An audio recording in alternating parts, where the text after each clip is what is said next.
The awakening is not a gentle drift from slumber, but a brutal summons. It begins with the cold, a deep and penetrating chill that seems to emanate from the stone floor itself, seeping through the thin, flea-bitten straw pallet and into his very bones.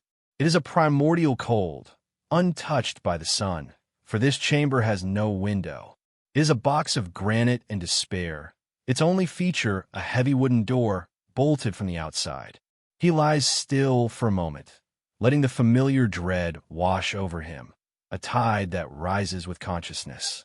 The air is thick, stale with the scent of unwashed bodies, fierce sweat, and the faint, acrid tang of urine from the corner bucket. He knows this smell better than he once knew the fragrance of wild thyme on the hillsides of his home. It is the perfume of his new existence. Slowly, he sits up, the movement stiff and pained. A soft clink of metal accompanies the motion, the sound of the iron cuff around his left ankle as it shifts against the floor. The chain is short, just long enough to allow him to reach the bucket and the door, a tether that binds him not just to the wall, but to his reality. This is the world now. This stone box, this chain, this cold. The world beyond is a memory, a phantom limb that aches with a loss so profound it has become a part of his physical self. How did a boy, born under the wide attic sky, find himself in this lightless pit? How did a life that once promised the simple certainties of sun and soil, of family and freedom, curdle into this waking nightmare? This is not the story of Athens that is sung in epics or debated in the agora. It is not the tale of philosophers who charted the heavens of the mind or generals who forged an empire. This is the story from beneath the flagstones, the whispered history from the dark, forgotten corners where the true price of that golden age was paid in flesh and spirit. It is the chronicle of a single, shattered life, a testament to the fact that the cradle of democracy was also a crucible of human suffering, and that the liberty celebrated in the public square was a luxury built upon the absolute bondage of countless others. His name, the one his mother gave him, was Lycon. It was a good name, a strong name, meaning wolf cub, and for the first 10 years of his life, he had tried to live up to it. He was wiry and quick, with dark, tangled hair that was perpetually sun-bleached at the tips and eyes the color of olives. His world was a small, self-contained universe of dust and light, circumscribed by the rolling hills of rural Attica. His father was a farmer, a man whose hands were as gnarled and tough as the olive trees he tended. He worked a small plot of land that belonged not to him, but to a wealthy landowner in the city, a man he had never met. They were tenants, paying their due in jars of oil and baskets of grain. Life was a cycle, dictated by the seasons. There was the plowing in the autumn chill, the anxious wait for the winter rains, the vibrant explosion of green in the spring, and the back-breaking labor of the summer harvest under a sun that bleached the sky to a pale, merciless white. Lycon's childhood was not one of ease, but it was one of belonging. He knew the sharp, clean scent of the earth after a downpour, the drowsy hum of bees in the clover, the rough bark of the fig tree he loved to climb. His mother's hands, though callous from grinding grain and weaving cloth, were always gentle when they brushed the hair from his forehead. Her voice, singing old songs as she worked, was the soundtrack to his days. In the evenings, his father would tell him stories, not of gods and heroes, but of the land itself, of the wily fox that raided the chicken coop, of the great owl that lived in the ancient olive tree at the edge of their plot. It was a life of small things, of simple textures, but it was whole. It was his. He was a boy, not a wolf cub, but he was free. This freedom, however, was a fragile thing, more brittle than the terracotta jars they used to store their water. In the world of ancient Greece, beyond the grand pronouncements of philosophers about liberty and the citizen, there existed a far more powerful and unforgiving deity, debt. Debt was a creeping blight, a sickness of the soil that could not be purged. For men like Lycon's father, a single stroke of misfortune was all it took to fall into its grasp. One year, the rains did not come. The earth cracked and hardened into a baked clay, and the grain stalks withered, their heads drooping and empty. The next year, a pestilence swept through the olive grove, leaving the fruit shriveled and black on the branches. The landowner in Athens was not a man to be swayed by tales of drought or blight. The debt was a number, an unfeeling calculation on a wax tablet, and it grew with the passing seasons. Lycaon's father borrowed from a local moneylender to pay the landowner, a desperate gamble that mortgaged their future against the hope of a miraculous harvest. But the gods, if they were watching, were indifferent. The debt spiraled, metastasizing into an impossible sum. This was the engine of Athenian society that was rarely spoken of in the symposia. While reforms, like those of the great statesman Solon generations earlier, had sought to abolish the practice of citizens being enslaved for debt, the reality on the margins of society was far messier. Loopholes were exploited. New forms of bondage were devised. A man could pledge the labor of his child, or the child himself, as surety against a loan. A freeborn boy could, with the scratch of a stylus on wax, be transformed into a commodity, a piece of living property. Lycaon did not understand the figures or the legalities, but he understood the fear. It had become a permanent resident in their small, two-room house. It was in the hushed, frantic whispers of his parents after he was supposed to be asleep. It was in the way his father would stare at the horizon for hours, his shoulders slumped in defeat. It was in the hollows that had appeared under his mother's eyes. The world of his childhood, once so vibrant and secure, began to feel thin, stretched taut over a void of impending disaster. The songs his mother sang became less frequent. Her hands trembled as she served their meager meals. The final days of his freedom were lived under a sky that seemed to have lost its color, a world muted by a sorrow he could feel but not name. The end did not come with a crash of thunder or a dramatic confrontation. It arrived on a quiet afternoon, in the form of a single man on a tired-looking mule. The moneylender was not a monster in appearance. He was a portly man with soft hands and a practiced air of weary reasonableness. He did not shout or make threats. He simply sat with Lycaon's father at their small wooden table and spoke in low, calm tones, gesturing occasionally to the tablet he held. Lycaon watched from the doorway, clutching a fold of his mother's tunic. He saw his father's face, a mask of gray despair. He saw his mother begin to weep, a silent, shaking grief that seemed to convulse her entire body. Then, the moneylender's eyes fell upon him. There was no malice in the man's gaze, which was somehow worse. It was a look of simple appraisal, the way a butcher might eye a lamb. He gestured towards Lycaon. A few words were exchanged. His father did not look up from the table. His mother let out a single, strangled cry, a sound that would be seared into Lycaon's memory forever. The man stood, walked over, and took Lycaon's arm. His grip was firm, but not violent. It was the grip of ownership. Lycaon looked back at his mother, his vision blurring with tears. Her face was a ruin of agony, her mouth open in a silent scream. That was the last thing he ever saw of her.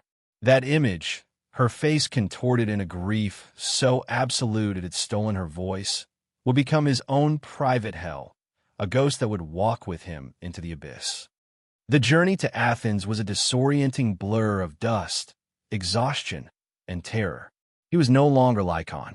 The moneylender, on the single occasion he addressed him directly, called him Pederasty, a generic term for boy, stripping him of his name as easily as one might strip the fleece from a sheep.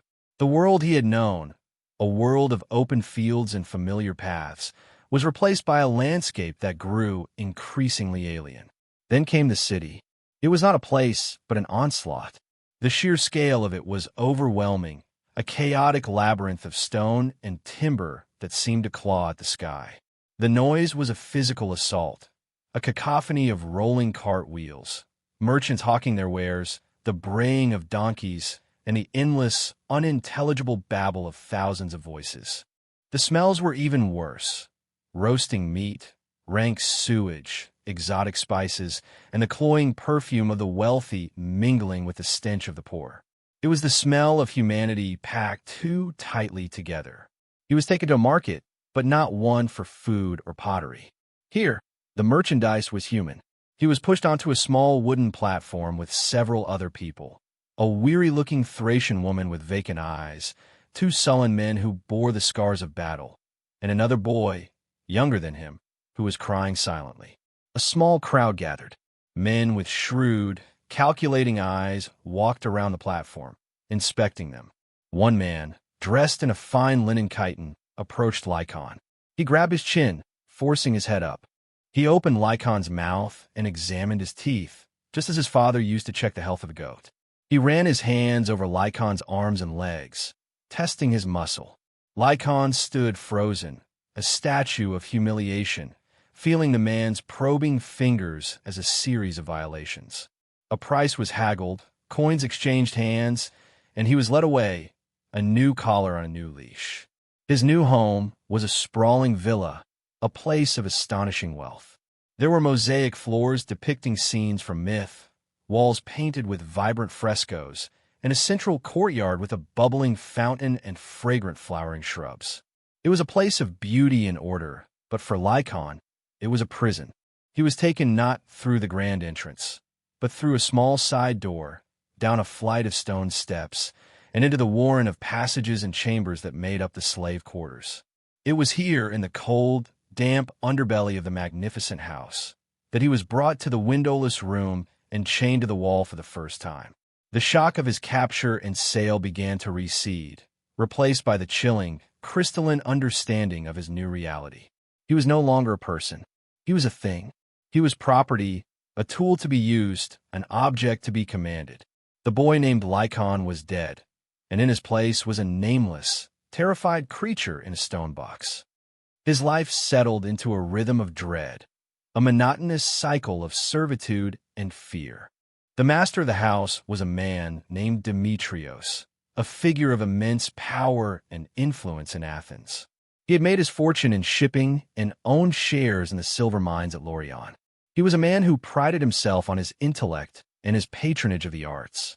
His villa was a meeting place for poets, sculptors, and philosophers, men who would gather for the traditional symposium, the drinking party that was the centerpiece of Athenian social and intellectual life. It was here that Lycon was to serve.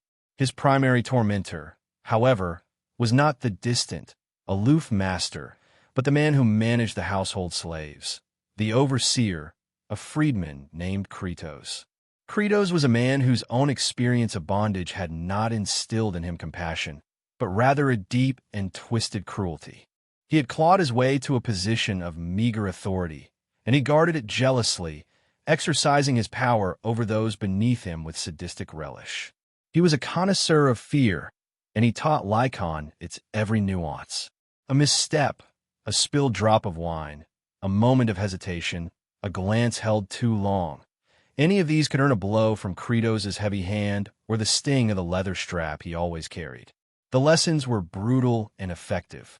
Lycon learned to move silently, to keep his eyes downcast, to make his presence as small and unobtrusive as possible. He learned to read the subtle shifts in Kritos' mood, the tightening of his jaw, the flicker in his cold eyes. Survival was a matter of becoming invisible. His duties at the symposia were the nexus of his misery and the most profound illustration of the city's hypocrisy. He, a boy stolen from his family and stripped of his freedom, would move through rooms filled with reclining men, refilling their kylixes with wine as they engaged in lofty discussions on the nature of justice, the meaning of virtue, and the concept of the ideal state. He would listen, a silent shadow, as they praised the glories of Athenian democracy and the liberty of the citizen. They spoke of the logos, of reason, as the highest faculty of man, the thing that separated them from barbarians and beasts. Yet, they seemed utterly blind to the silent, dehumanized figures who catered to their every whim. He was a ghost at their feast, a living refutation of every noble sentiment they uttered. The disconnect was so profound, so jarring, that it felt like a form of madness. They would debate the essence of the good life while perpetuating a system of absolute evil. They would celebrate the beauty of the human form in their sculpture and poetry, yet see him only as an instrument, a vessel for wine. Sometimes a guest, his inhibitions loosened by drink, would reach out and touch him, a casual caress that was heavy with ownership and unspoken threat. In those moments, Lycon would have to master the tremor that ran through him, to present a face of blank subservience while his spirit recoiled in horror and disgust. He tried, in the beginning, to find ways to cope, to carve out a sliver of internal space that was still his own. He would retreat into the memories of his past life, summoning the image of his mother's smile or the smell of his father's olive grove. But these memories were a double-edged sword. They were a source of comfort, a reminder that he had once been whole. But they also brought with them a pain so sharp it was physically debilitating. The contrast between the sunlit past and the lightless present was an agony. He discovered that it was easier, safer, to let the memories fade, to allow the edges to blur. He began to struggle to recall the exact shade of his mother's eyes, the sound of her singing voice. The process of forgetting was a form of self-preservation, but it was also a form of erasure, another layer of his identity being stripped away. There were no real avenues for intervention or escape. The entire structure of the society was aligned against him. Once, in a moment of desperate folly, he and another boy, a Phrygian captured in some distant raid, made a plan to run. They managed to slip out of the villa late one night, their hearts pounding with a mixture of terror and exhilarating hope. They got as far as the outer city walls before they were caught by the city watch, who were paid a bounty for returning runaway slaves. The punishment was designed not just to hurt them, but to serve as a spectacle for the other slaves. They were stripped naked in the courtyard and flogged by credos until their backs were a raw, weeping mass of flesh. Then the master, Demetrios, came out. He did not raise his voice. He simply looked at them with cold disappointment, as one might look at a tool that had proven faulty. He ordered the Phrygian boy to be branded, the hot iron hissing against his cheek, leaving a permanent mark of his transgression.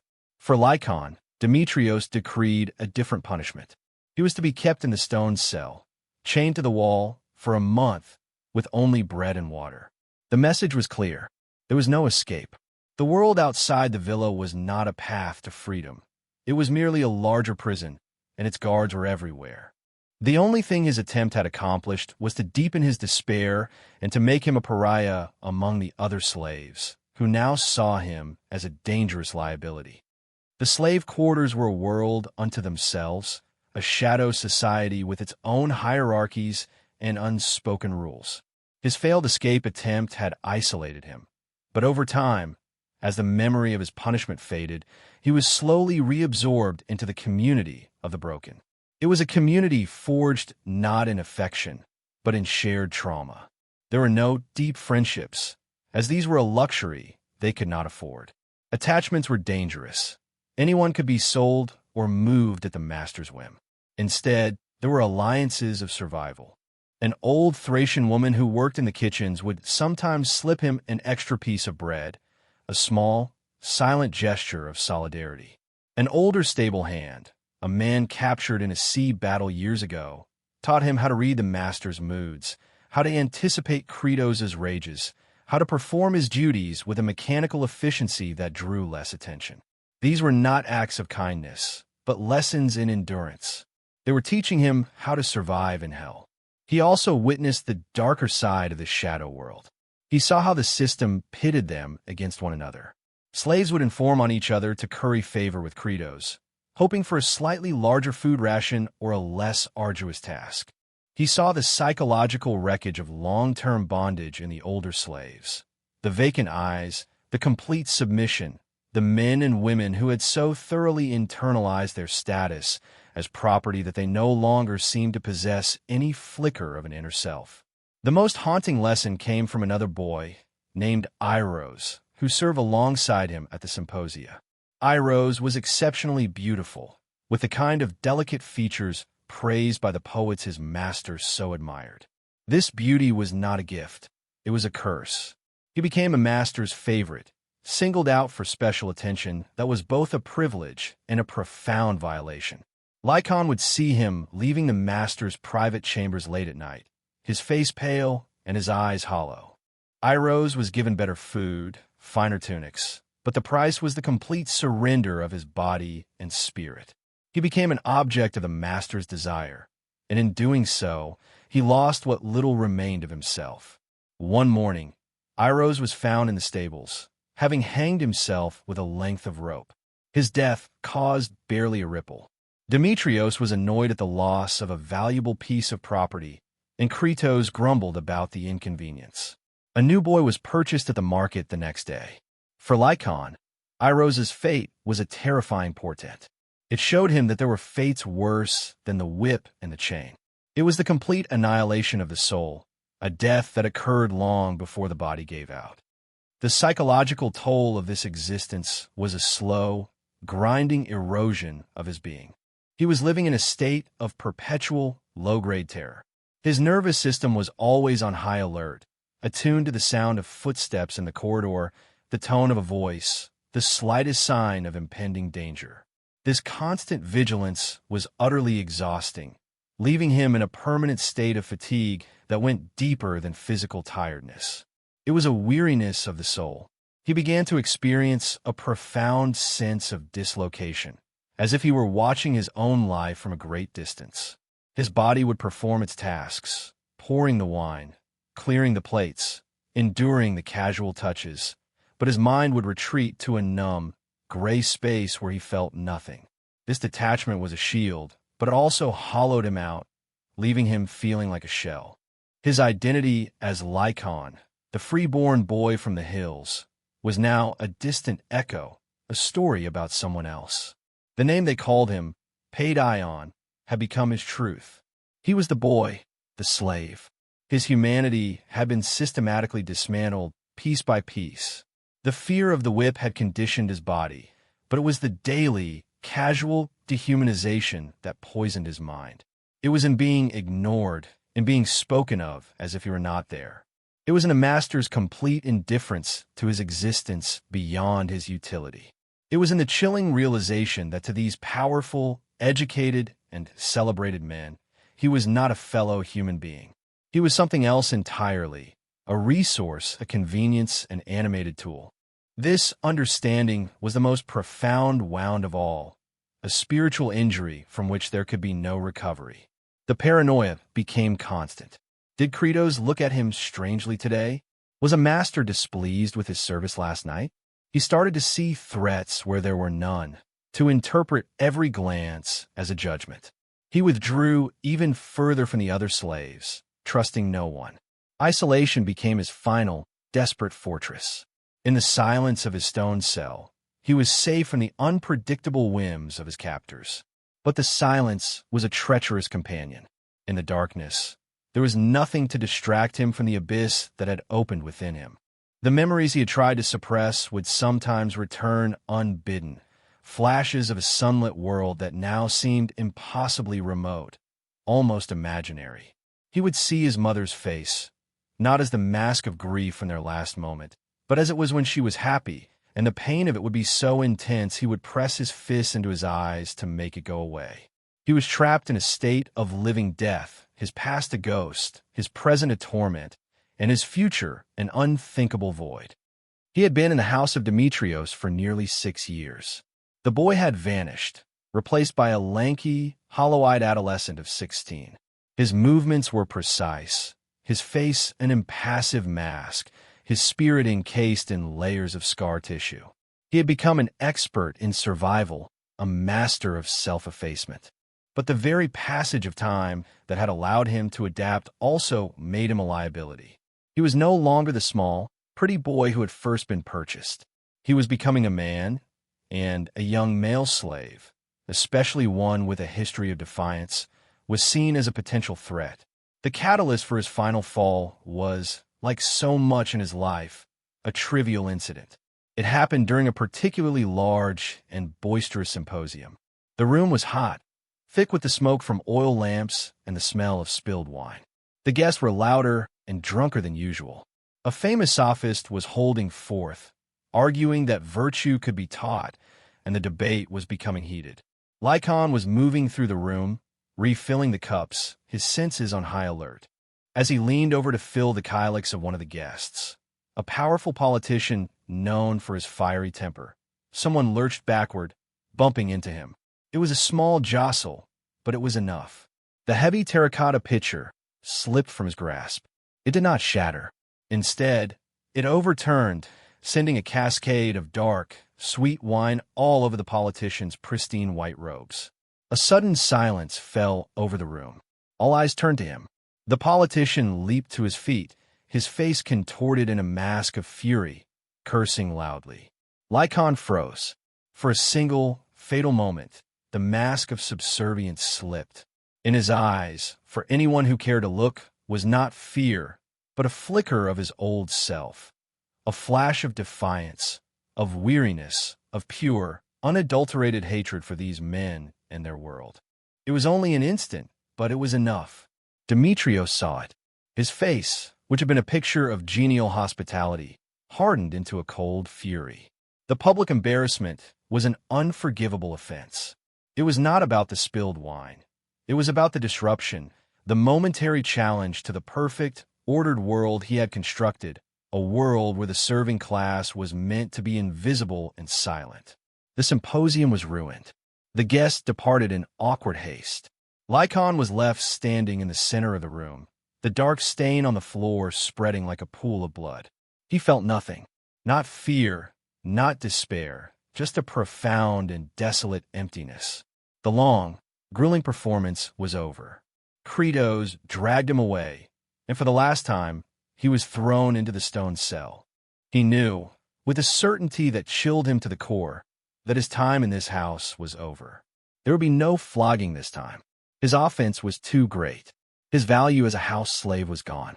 He was no longer a useful tool. He was a broken one, and broken tools were not repaired.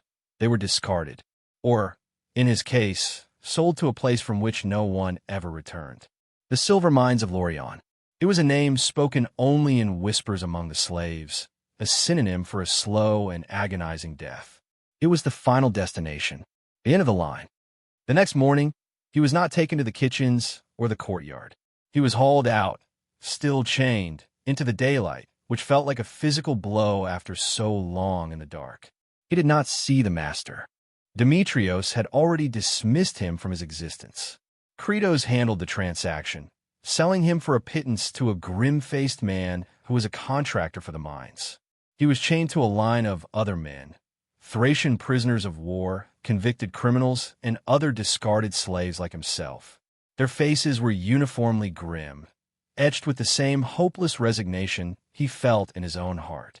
The journey to Lorient was a death march under a brutal sun. The landscape changed from the fertile plains around Athens to a barren, rocky terrain, scarred and pitted by years of mining.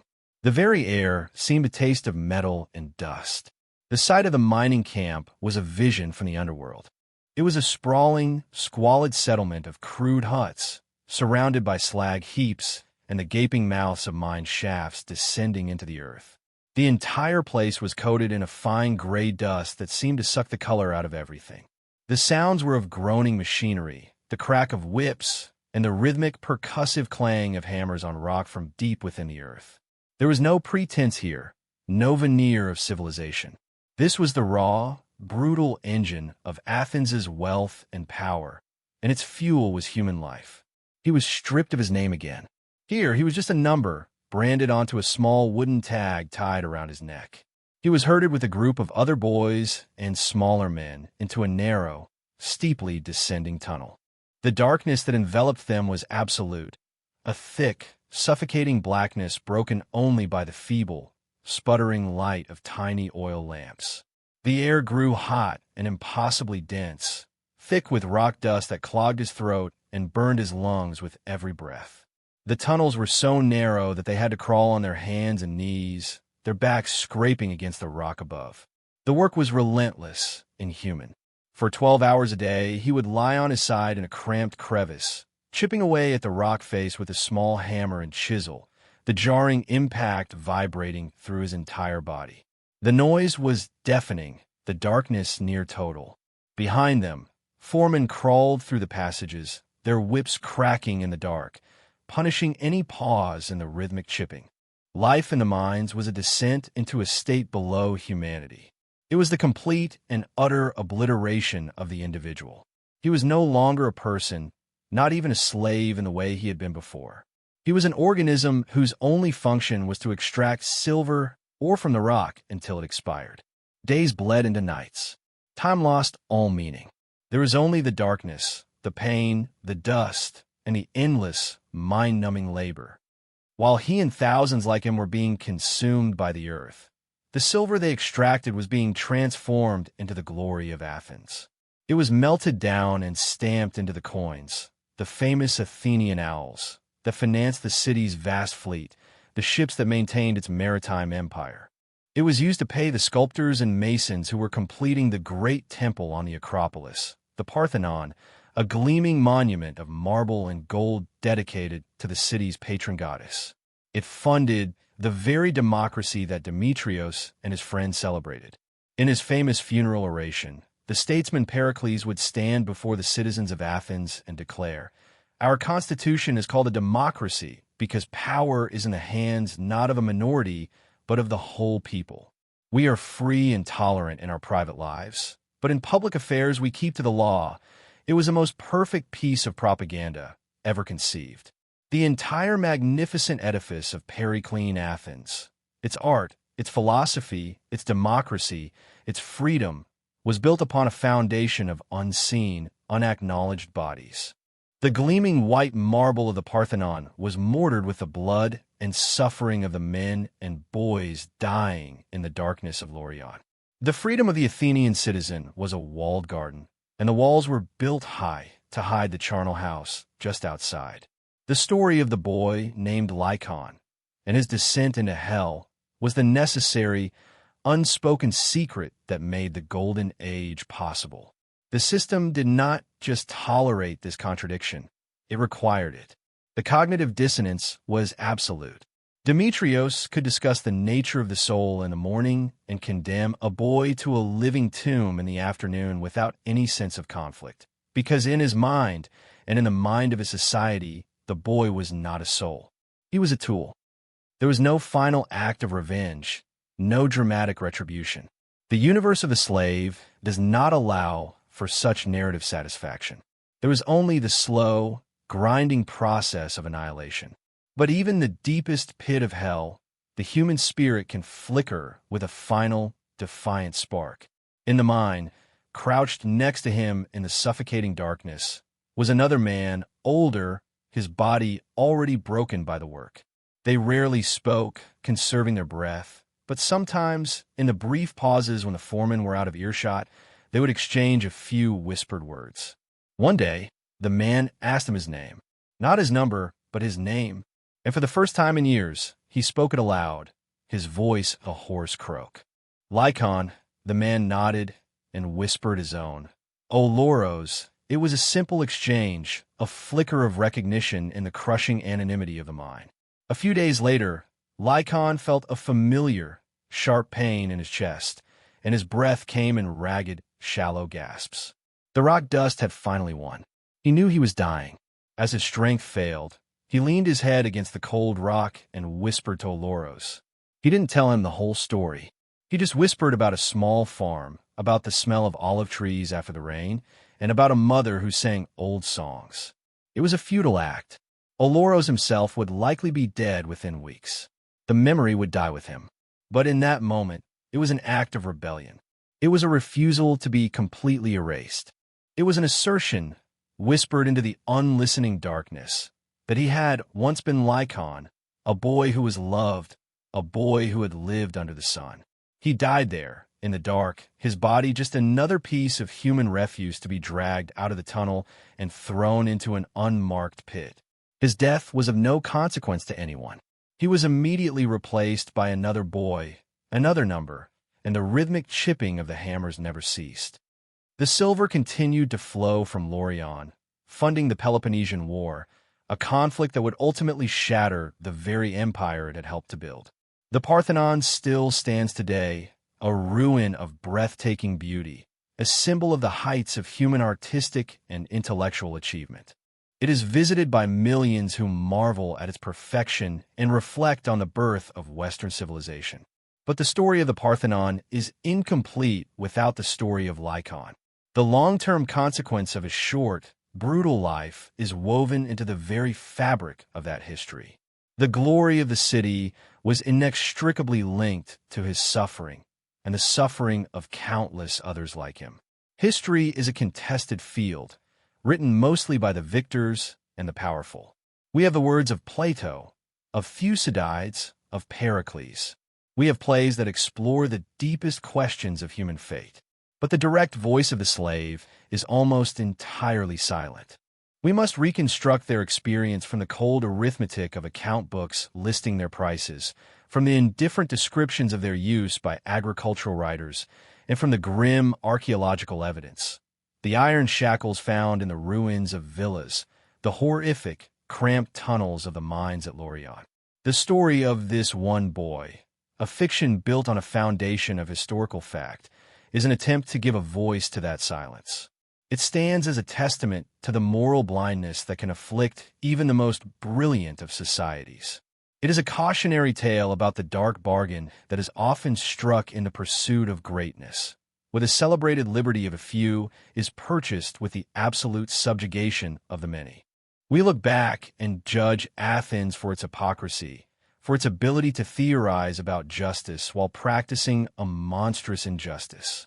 We see the stark contrast between the public image, the gleaming city on the hill, a beacon of reason and democracy, and the private reality of a boy dying in the dark, his lungs filled with rock dust, his spirit crushed long before his body.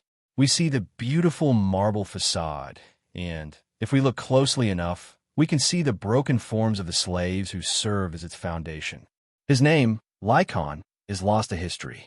His body was never given a proper burial. But his story, and the stories of the millions he represents, is the hidden transcript of our shared past. It is a chilling and necessary reminder that the world's greatest monuments often cast the longest and darkest of shadows, and that progress, art, and civilization can be built upon a savagery that we ignore at our peril. His silent scream echoes still, a faint but persistent ghost in the grand narrative of human history, questioning the true cost of glory.